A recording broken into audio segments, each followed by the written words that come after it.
Welcome back to Sports Integrity Week, put on by SIGA and powered by MasterCard. Ben Jacobs with you throughout the day. It's a 5-day event and we run until Friday. Loads to get through. We started with a focus on India. We will be finishing by heading over to Brazil at 9 o'clock CET, 8 o'clock GMT. Do get involved, use the hashtag SIW. I should also point out that throughout the course of the week and beyond as well on social media, a QR code will be flashing up both on the screen and on our social media as well. You can see it in the corner at the moment of the screen. It actually matches my shirt a little bit today. And if you sync up your phone with that, you will go to our Eventbrite page. And in doing so, you'll be able to see all the different ways that you can donate if you so wish to SIGA, which is a non-profit organization. And there's a poll where you can actually not only make a donation, but pick a particular campaign, for example, research on race or diversity, the backing of the SIGA independent verification rating system that we're going to talk about in just a moment, or a SIGA Youth Council, which allows us to mentor and provide pathways to young talent, male and female. There's actually one program as well put on by Katie Simmons that has a particular focus on getting female talent into the boardroom as well. So all of those things you can vote on, and therefore your donation isn't just going towards the generic sustainability of SIGA, but specific programs as well. And thus you are helping shape our strategy. So please do get involved in that. And like I say, make sure that you are as interactive as possible. And you not only use the app to ask questions, but you also engage with us on social media as well. Take a photo of where you're watching the conference from. And in addition, have some fun with us. Maybe you've got a dog or a cat sitting next to you and watching. You can take a picture of that and you can put it on social media as well. We'll move on to our next panel in just a moment, but I want to flag the rest of the day as well. 1:15 CET, that's 12:15 GMT. We've got Operation No More Abuse in Sport. That will be moderated by Shimon Cohen, who is the chairman of the PR office and also part of AFDP Global. And then Sam Matterface, the TalkSport broadcaster, will be joining us at 2 o'clock GMT, 3 o'clock CET for a panel called Global Business Pressing for Sports Integrity. So lots to get through, but let's move on to the next panel now. Hopefully during the course of it, Paul Nicholson, the editor-in-chief of Inside World Football, will be joining us on the line, but let's get things started now and I'll introduce you to our three panelists. The broad topic here is integrity reputation, getting a competitive advantage in sports. We've got an expert panel. Courtney Foster is the Risk and Resilience Programme Architect for the British Standards Institutional BSI. Densine White, who we've heard from earlier in the week, is the CEO of International Mixed Martial Arts Federation and also a member of the SIGA Council. And João Paulo Almeida, who was on a panel with me yesterday, is Director General of the National Olympic Committee of Portugal. So it's a very good morning to the three of you. And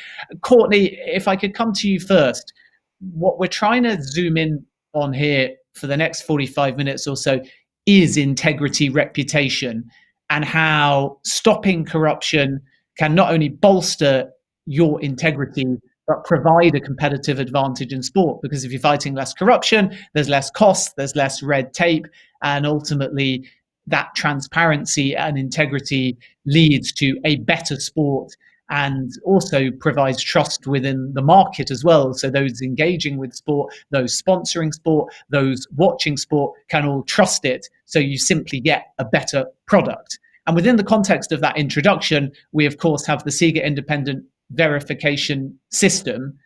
Can you just explain to me your involvement and BSI's involvement and how you're working with SIGA on this rating system, what it is, and how it fits into that overarching theme for this panel of integrity reputation?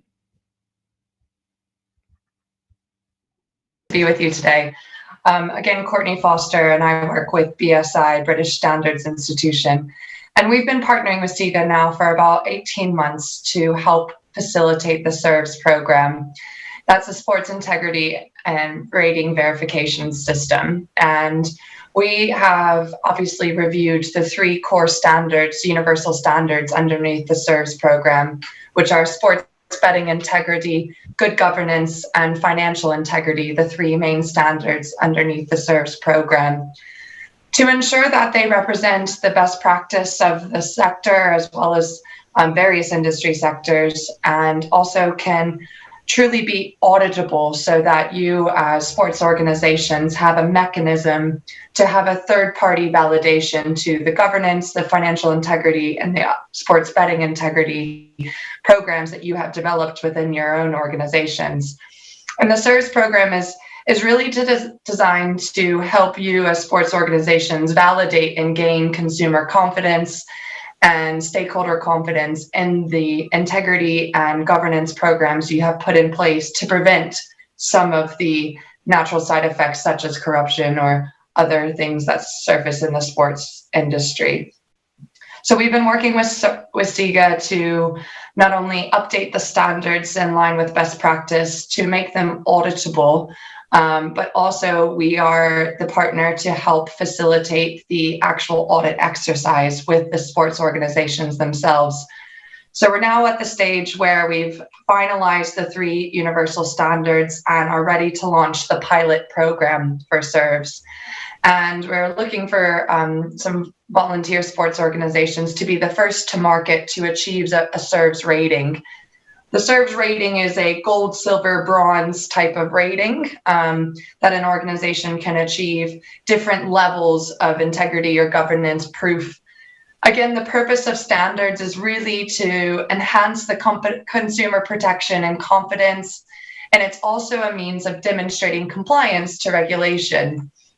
A lot of sports organizations are operating on an international environment and having to comply with various localized legislation and regulation.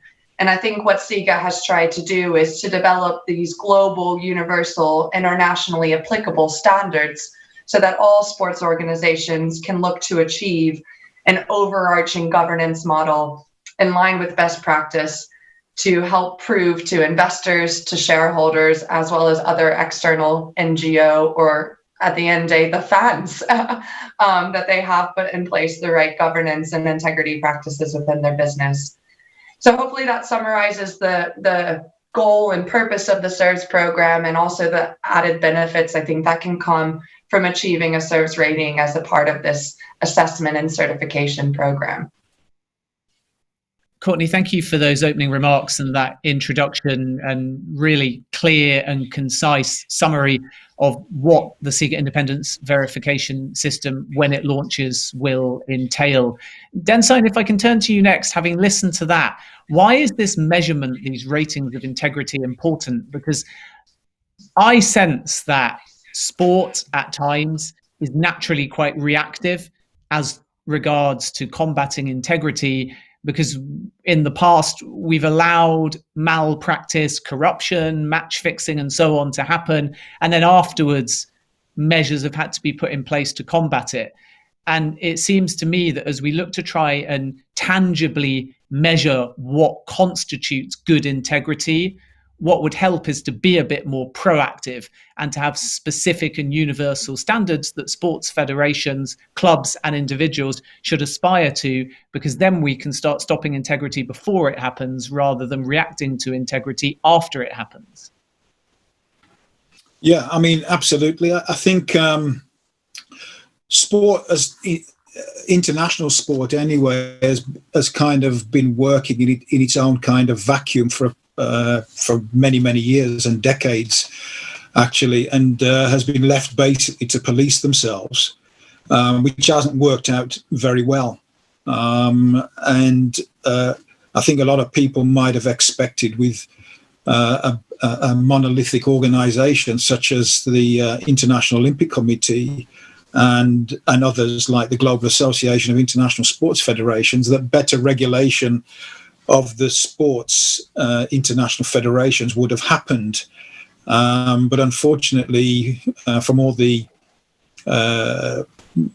adverse stories that we've heard in recent years, it's clear that that hasn't been happening. And I've actually said publicly that I think the IOC is the organization that has the muscle to make a difference, because a lot of these international sports federations are dependent on funding from the International Olympic Committee. So I think very often organisations don't change unless there is some kind of arm twisting happening. There's the carrot and stick approach. Obviously, if international federations want to qualify for IOC funding, then there should be a requirement for them to achieve certain standards. We're one of those new sports, the International Mixed Martial Arts Federation, which isn't recognised, and we have been trying to gain recognition with GASEF unsuccessfully so far. And the system for recognition doesn't seem to be on a level playing field. There doesn't seem to be any clear criteria for a new international federation like ours to become a member. And all sorts of unwritten obstacles seem to pop up that stop our application from progressing. So that's one of the reasons why we started to work closely with SIGA and their universal standards. And we've actually been working through this, the gold, silver and bronze levels long before SIGA commissioned the BSI to manage that situation. So I think we've done quite well, considering that we're a young organisation that's only been in existence since 2012, and we've been looking at. We've had independent audits of our organisation, and we've also tried to have a look at what recently has been done by the Olympic umbrella organisation, ASOF, Association of Olympic International Federations, just recently had it's basically a self-assessment audit of the international federations. And we've kind of gone through the same questions that some of those federations would have had to answer, just to make a comparison to see where we are in comparison to other international federations. But I think the fact that it's a self-assessment process brings that a little bit, the credibility of that a little bit into question. I think there needs to be a greater degree of independence from external organisations such as the BSI that actually go into these federations and has a deep dive into what they're actually doing on governance and financial controls, etc. Denson, thank you very much indeed for that. As you can see, delighted to say our moderator, Paul Nicholson, the editor of Inside World Football, has now joined as well in the bottom right of your screen. Paul, you haven't missed anything. I'm going to hand over to you in a moment, but whilst you've been away, we've just got some opening remarks. So Courtney has given us an apt summary of what the SIGA independent verification standards actually stand for, and the three in particular universal tenets of integrity. Denstein has responded to that. And before I bring you in, I'll just also introduce João as well over in Portugal, still wearing his football shirt, the same one as yesterday. It's obviously a 24-hour celebration of Ronaldo's 100 goals for Portugal, and he's on holiday in Ronaldo's birthplace, I can tell you no less. I'm sure, João, you've now seen that Ronaldo goal. It was a decent goal to draw up the 100. So once again, it's a very good morning to you. Thanks for joining us. And I guess my question to you is just how confident would you be as somebody that's part of an individual National Olympic Committee over in Portugal of adopting universal standards? And if you adopt them, how important is it that they're fluid enough to constantly move? Because anything too rigid will go out of date quite quickly in this particular sector, won't it? Yeah, thanks, Ben. Actually, this is the shirt of my NOC and not the FEA shirt. And actually, I've seen the Ronaldo free kick was impressive, amazing goal. And especially with 35 years, how he still performs in high level is remarkable. Well, but moving to your question, as a matter of fact, since I'm at the NOC for more than 7 years, we have gone through lots of assessment and rating systems, being independent, being self-assessment mechanisms. And one of the important features that we should take into account when we delve into this kind of tools to enhance our good governance and integrity is what we can do after be assessed. And according to what I've seen, and DenSign spoke about the Azov tool. There are other tools from the IOC, from GAIS, from academia and other think tanks.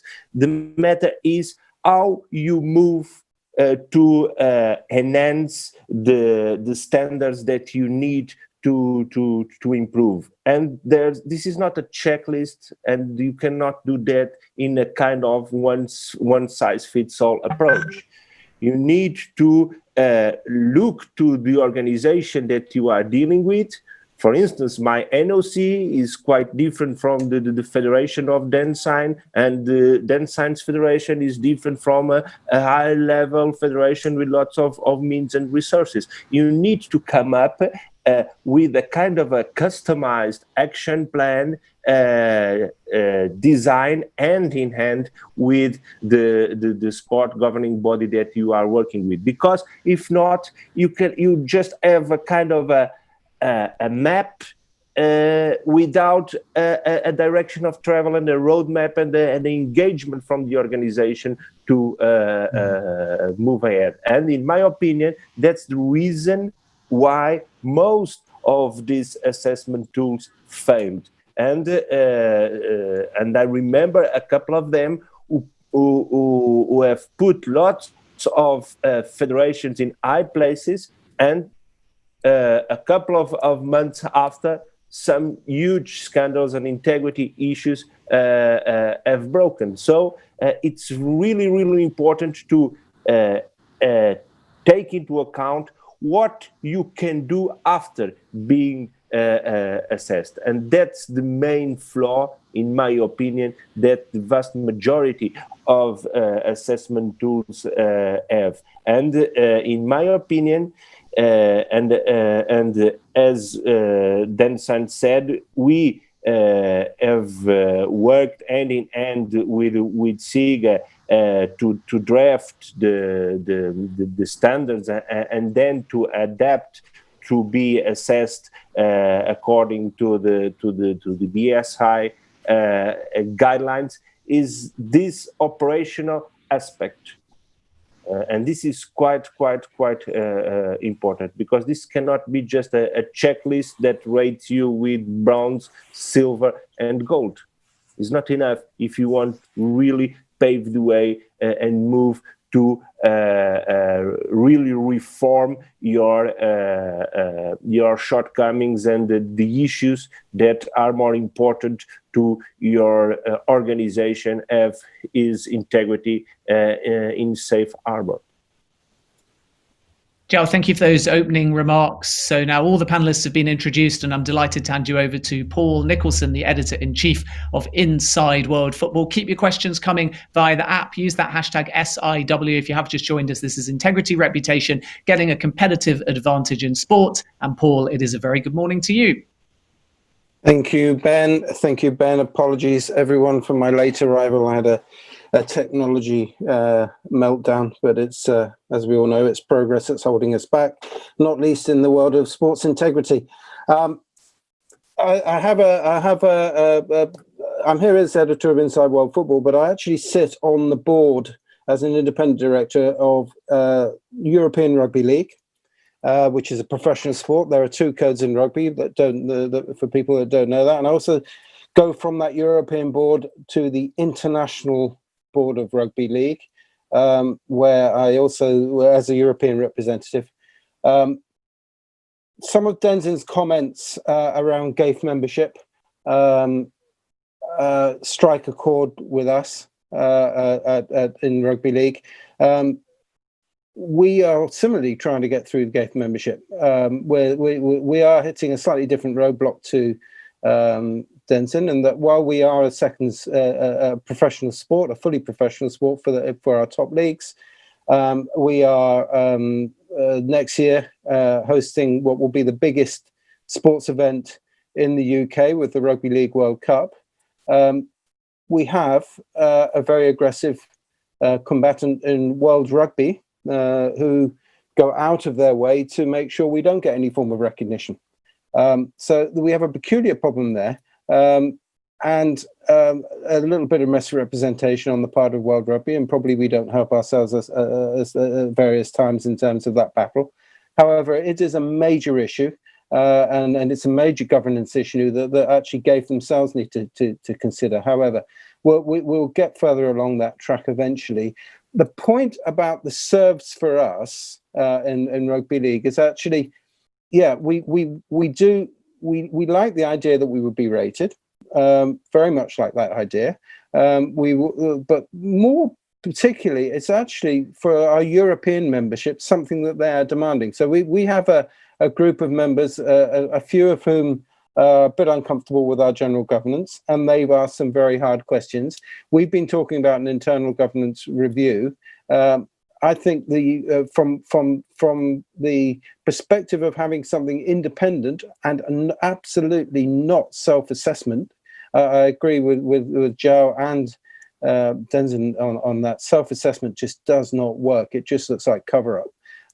So we are proposing to our membership this weekend that we bring in SIGA and Serves to actually really help us go through our statutes, but to give us that rating at the end. I think we'll probably do okay. I don't think we'll get a gold because there are some peculiar things within our structures that won't meet normal standards. There are reasons for that, but I don't think that will give us a goal.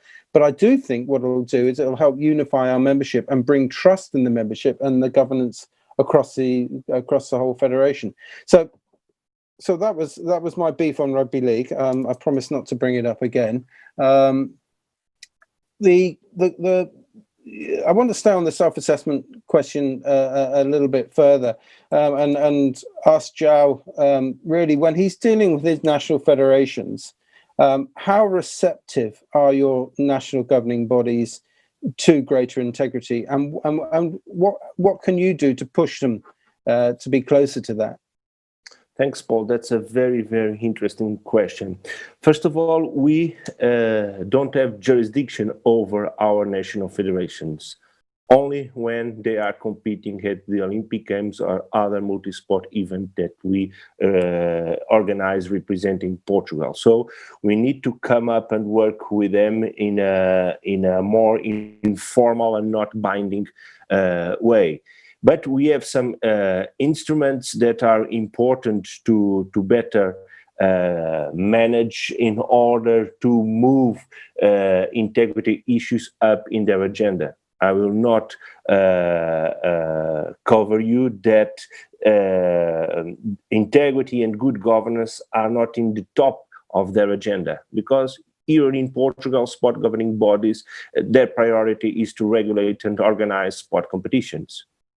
And you need to, in order to embed a culture of integrity and good governance, it's important to draw their attention that if they don't perform well in terms of transparency, democracy, gender representation, financial management, they probably will not be able to get extra funds, notably from private organizations, sponsors, broadcasters, and other media right holders, because they are not seen as credible organizations. And that's the job that we are doing hand in hand with them, raising their attention, notably in this lockdown period, that our model, our funding model from our sport federations that rely a lot on public funding and government funding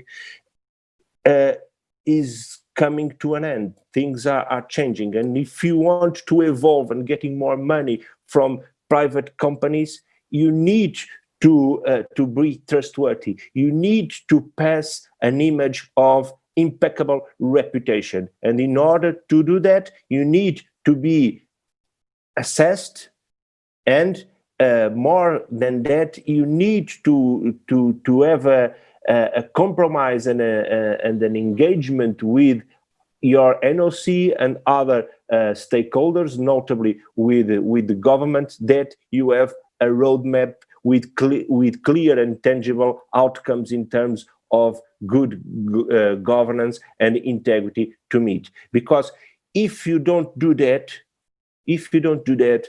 these kind of mechanisms are just like a checklist and an administrative procedure and a bureaucratic procedure, and that's it. And things have to change. So, using the image of Dansign, you should use the carrot most than the stick, because we don't have the stick. The stick is up to the government, but we need to pass the message to our federations, saying that if you want to move to other paradigm, to other standard of organization, you need to pave this way, and this way is the integrity way, covering all these issues: accountability, democracy, gender equity, transparency. Because if not, you will lose your competitive edge off the field, and that will have consequences, obviously, on the field.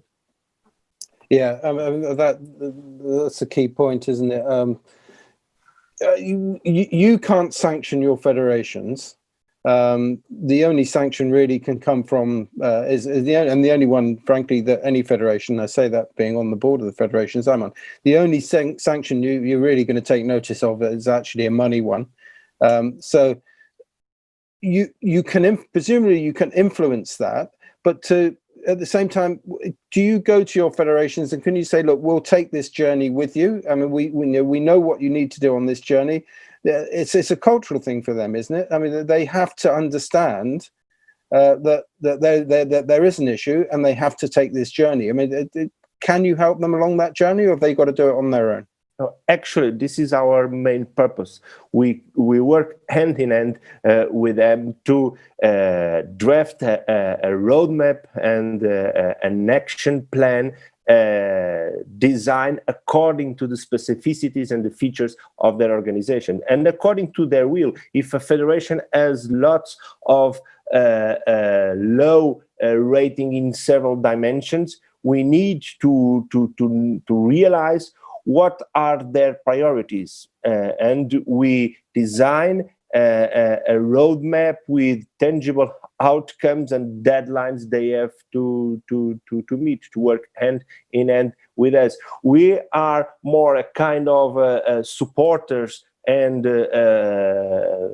providers of information and data, rather than a kind of authority that can sanction them. That's a problem up to the government, who usually funds our national governing bodies. But the question is, and I want to underline this at the very beginning of our conversation, is when they feel the stick doesn't work, how can they engage with us with the carrot? Meaning, when they know they are not sanctioned if they don't enforce and comply regulations, notably our national legislation, is very difficult to move the mindset.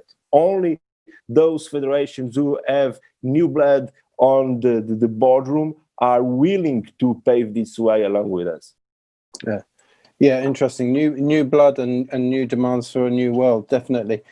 Courtney, one of the let's bring you in on this, because there are kind of a lot of relating points that really where the serves can help and potentially create a problem.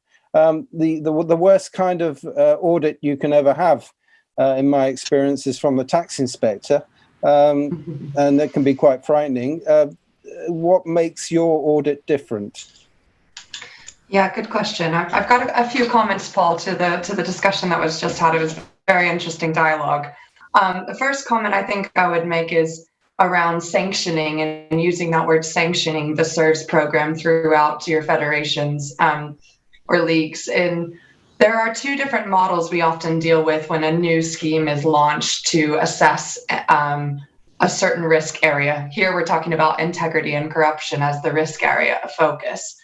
There's a specifier model where in contracts, in order to do business or to work with a federation, you must comply to these set of standards, right? And that model could be a model that SERVS could operate under, where the top leagues, clubs, or federations are actually specifying their membership to comply with these SERVS standards in order to operate in that league or federation or club. There's a softer version of this specification, I would call, which is a contractual language that strongly suggests that you have an external third-party validation to view your governance and integrity programs, such as a program like SERVS. So it doesn't specify SERVS as the only conduit to achieve that external validation, but requiring in contractual language that they must have an external view to their integrity and governance program, such as SERVS being one of those conduits, another one being local regulation and legislation compliance. So I think there is some flexibility into how you sanction or how you recommend a program like SERVS as kind of that top leader of a federation, league, or club. The other thing I wanted to say around cultural adoption of a governance policy or an integrity policy. Everyone can write a policy document, but whether or not that's embedded within the culture of a sports organization is unknown. Hence why individual instances occur and incidents occur, and then there's a reactive revert back to that corporate policy. What I found with assessment programs is if you have a interval with which you assess an organization, that embedding of culture naturally falls as a side effect of that ongoing assessment from a third party. So if we, for example, come in and do a SERVS assessment on an organization and they achieve bronze but have aspirations to silver, and we come back 2 years later and assess the same organization, there is a certain touch point we have within all different levels of an organization that make them continue to think and culturally adopt these programs and corporate policies that may exist at the senior exec level. And I think that to me, a self-assessment program is a tick box exercise. I couldn't agree with you more, Denzime, about that. It's as good as the ticks you put on the box. If you have a third party coming in on a regular basis to spot check and to assess whether or not the organization is continuously implementing and improving their governance and integrity program, that's the value.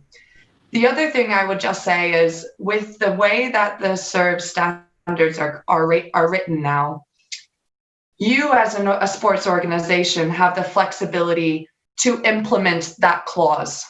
So that clause will say, you must not have a board member be a member of another sports organization because of conflict of interest. How you then implement that clause is up to the sports organization. We are just assessing that you are implementing it with the mechanism you choose to do so. So the other point I would just like to make is that this assessment is based on how you, as a sports organization, have adopted integrity and governance in accordance with some requirements, right, that are set out in the standard, but it's not trying to achieve, and not achieve's the wrong word, it's not trying to mandate the way with which you adopt integrity and governance programs. It's trying to assess how you've implemented those across your business. And if you're assessing how you implement them across the business, it goes away from a tick box exercise to actually really getting to know that organization and know how they are embedding it, both from a practice and process perspective, but also from a cultural individual adoption perspective as well. And BSI being one of the longest serving standards and certification assessment bodies globally, I believe we've really mastered the mechanism to question, to interrogate, to review documentation, to really assess that effectiveness of implementation and not just say, oh, they've got an anti-bribery and corruption policy, tick. No, it's they've got a policy, and how is that policy embedded and implemented across their business? And we will have kind of a sampling environment to make sure that it's not just an HQ thing, but it applies to the Europe region or the Asia region or the Americas region as well. So it is kind of embedded across. And then the final point I would just make, the reason we have set the assessment to be this way is so that it can be applicable to small organizations or small leagues, federations, as well as the big multinational global ones as well. So we are leaving up the how to the actual organization. We're just assessing if that how is effective. So it will be applicable to all sizes and shape of organizations across the sports industry. So hopefully that helps. Yeah, it does. It does a lot. Thank you. I mean, two big takeaways for that from me. One is culture is phenomenally important. You just can't tick the box and say, well, we've got one of those. And the second thing is, really what you're alluding to is that this is a tool that once you've got through there, you can take it out there and you can use it, because if you feed that into the culture of your organization and use it as your kind of rubric for assaulting the problems that hit you, and literally and they are every day in a sports federation, literally every day something happens. So yeah, that if you have the tools to fall back on, then you can deal with it. If you don't have those tools, then you are flying by the seat of your pants, really. Denson, on this cultural thing, because the cultural thing is really important. You're in a federation that's trying to break down the barriers, and this is the last question I'm going to ask, because we're starting to get a few questions coming in that are probably better than ones that I'm asking. But Denson, on the cultural side of it, do you think that you've got to have the culture of your own within your own organization to take this forward, but is the culture outside of your organization? Do you see a change there? Are they listening to the messages that you're coming with? And is SERVS going to does it help you make that change, or does it? Are they just looking at it and say, well, we're not quite there yet with that? Yeah, I mean, it's up to me as the CEO, I think, to set the culture for the International Mixed Martial Arts Federation. And I try to do that within the IMMAF senior management team, and hopefully that disseminates down to other people within the organisation who may be working on a voluntary basis.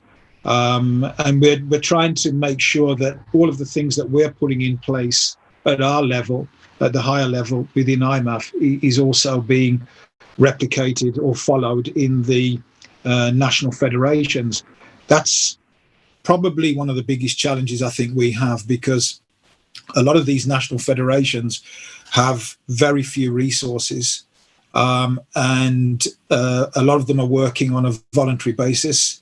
In fact, this morning I was on a call with my senior management team, and one of the big discussions we had was how poor the communication was between us and some of our national federations who don't answer emails, their official emails.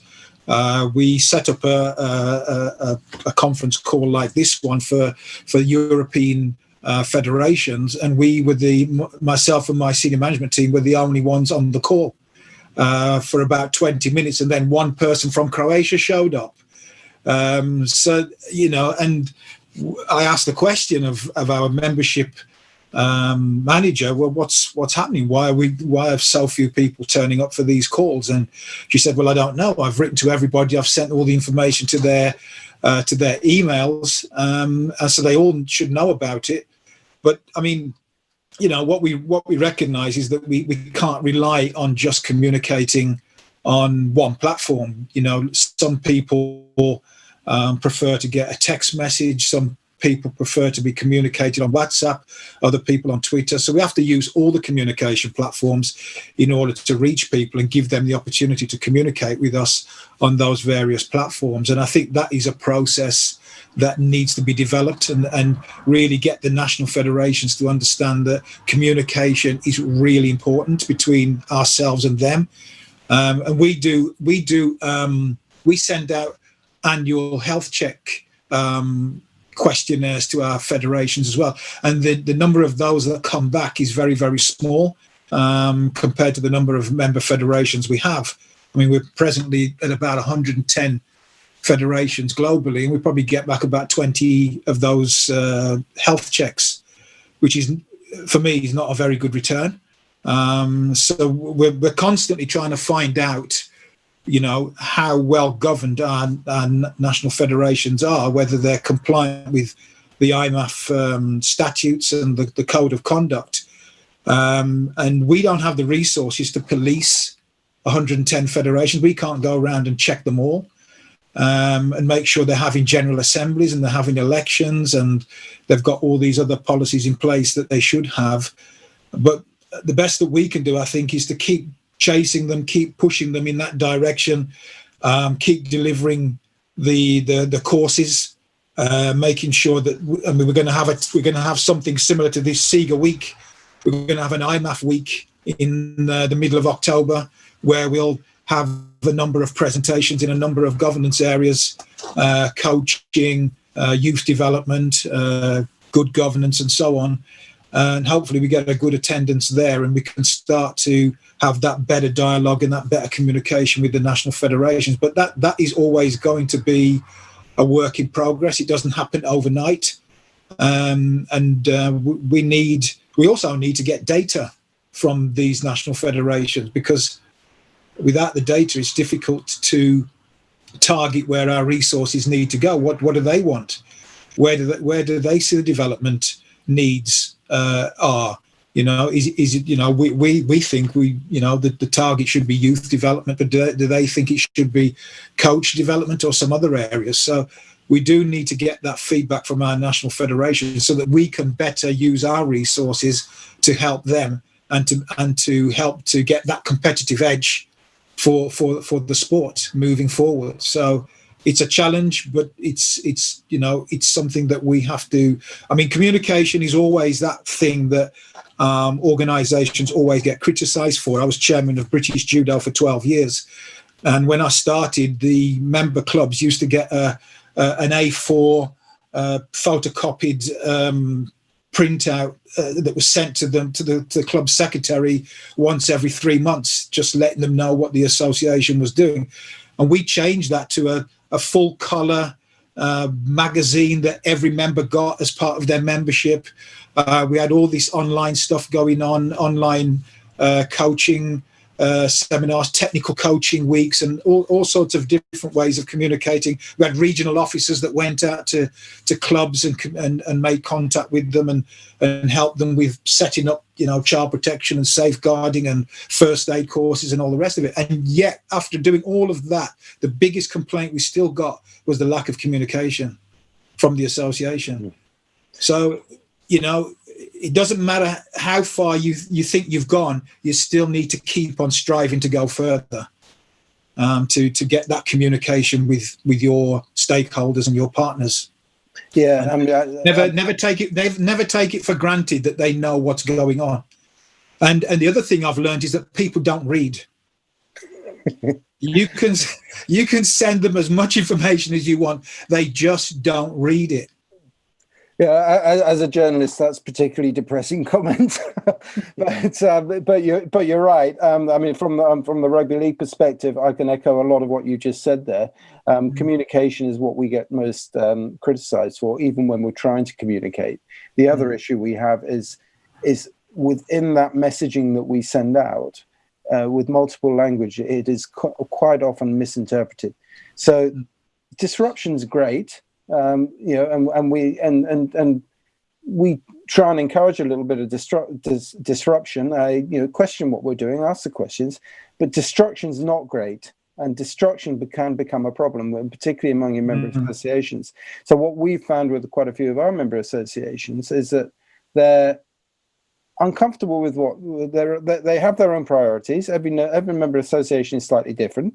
You talked about we have very much driven a coach education and match official education policy of driving out sort of the principles of rugby league and making sure we get a standardized product at the end of it, which will then feed through to our commercial activities, because each time, every game is the same, every product is the same, and all the rest of it. But people don't read this, people act on their own, and it's almost an impossible task. I mean, is there some way that the serves can help tie that together? Courtney, I guess that's a question for you. I mean, is there some way that this is, you're rating the organization, but can you also do you take into account the fact that the organization is challenged with a lot of member associations that are usually volunteers? Yeah, I mean, resourcing is a problem, I think, when hosting any kind of governance program, right? Having central governance of a risk area with limited resources is always difficult, especially when you're trying to embed it across an organization through a single individual or a set of individuals that are volunteers. We see that with assessing, quality management systems or health and safety management systems as well, where small organizations actually don't have dedicated resources to own and govern. And it may be a quite manual process or an Excel documented process, or, it's not something that's automated or systemized or anything like that. So it is possible still to manage with limited resource a governance program if the commitment is there. And the volunteer basis puts another, I guess, caveat to that, or challenge to overcome with that. But from a volunteer basis perspective, if they're committed to owning a policy or owning a governance program, then they should be willing to free up the time to have that external assessment come in and validate the work that they have done, even if it means a bit of extra work for them as a volunteer. If they're really proud, I guess I would use the word, to have developed this integrity program or this governance scheme or this policy document, then taking an external validation view of that will only strengthen their case to improve it, or strengthen the case for additional resources, or strengthen the case for a business case that they need to get additional budget to govern their program. So I've also seen some people who are a one-man band or a two-man person trying to own and operate something, that they actually use an external validation assessment as a mechanism to gain more resources, either on a full-time basis or to get more budget allocated to drive their program or their objective forward. So whilst it is difficult, and I understand the challenges that those people would face, it actually, an external validation or the CERS program may actually help those individuals or those volunteers by showing where gaps are identified and showing where improvement needs to be made to get broader buy-in across the business. Yeah, that's an interesting point, isn't it? Incentivizing the membership with the serves actually is a way to get them engaged and active. I have a question which I think is best aimed at João, but also to you, Courtney. It comes from Rubian Kagoan, who's the president and chair. Says chairman, but I think it's a chairperson of the Philippine Board Authority for Motorcycle Sports and Safety. And the question is, creating an integrity reputation ranking is important. Sponsors will veer away from those ranked low. How will you ensure all international sports federations, national Olympic committees, major sports clubs will participate in such an annual ranking system? So a couple of things in there. Is the system ranking annual? And how do we make people do this? Do you want to go first on the how often you should rank yourselves, Courtney? Yeah, it's actually a point of discussion with SIGA as it relates to the frequency with which we would assess. We want to engage in the pilot first to understand the levels of compliance before we set the rules of the broader scheme at scale, right? The intention is that we would come and do the thoughts right now are an external validation for year one with a self-reporting in year two with a review external validation in year three. But that is again to be confirmed after we go through the pilot and understand the realities of how companies comply or how sports organizations comply to the standard and requirements. We need to test the scheme right first in a pilot environment before setting the broad governance rules. But those are the thoughts that it'd be year one external validation, a self-reporting mid-year step, and then year three come back for a revalidation from an external party. And just to touch on the other comments or the question, other part of the question, it goes back to what I was discussing earlier about either the specification that is very clear in a contractual environment that says in order to participate in this club, league, or federation, you must comply with the SIRS program, or I would say the soft version of that specification, which says you must have an external validation done to your integrity governance system. Mechanisms to do so are programs such as SIRS, right? So I think that would be a way to contractually obligate the memberships that they may govern. But then it can take lots of different forms through that communication. But those are two mechanisms I often see. Okay, Zhao, time's up already. So I've got to, I'm getting ordered off. So I'm going to wrap this up very, very rapidly. Thank you, Courtney, for explaining how all of this works. I think there are a couple of key things here. And I think we've had three quite different approaches from everything. The first thing, I think it's cultural. And I think that what we are seeing with SERVs is the beginning of what should become a federation cultural revolution. I think that's going to be difficult because you have an awful lot of stakeholders to convince, but I think it is required. And I think the leadership that the Portuguese are showing, what Zhao is doing, is absolutely the right way forward on that. And whereas more carrot than stick, which Zhao said on a number of occasions. At some point, I do think there will have to be a stick. I think sometimes that stick has to be taken to the biggest organizations. And in that respect, I think GAIF are a really good example of where that stick should be taken to. I think probably some of the world's leading governing bodies need to have to sit up and take a little bit of notice. And I wouldn't just I would include the IOC within that, and I would absolutely include FIFA within that, where self-certification or having your own people do it is just absolutely not the way the way forward. So I hope this has been useful for people tuning in. Thank you very much, everybody, for your time. Thank you very much for the efforts and the commitment to pushing this in the right direction. I genuinely believe that we are going in the right direction, and I think you are all showing leadership absolutely in that way. Particularly, Yao, and I think you've taken a very forward and brave step, because it's very easy to get shot down on integrity issues, particularly within the sporting communities where people don't like to be told what to do, because sports people generally just don't like to be told what to do, whether it's a referee or generally in anything else. So I'd like to congratulate you and highlight that initiative. Denzen, any help that we can give you with rugby league and getting through these GAIF people, or any help you can give us, absolutely, we're with you, brother. Thank you. Thank you, Courtney. When you come to do our audit, please be kind to us. Anyway, I think that's it, really. Thanks very much, guys. And thank you very much, everybody, for joining the SERVs Integrity Week speech, talk, whatever it was.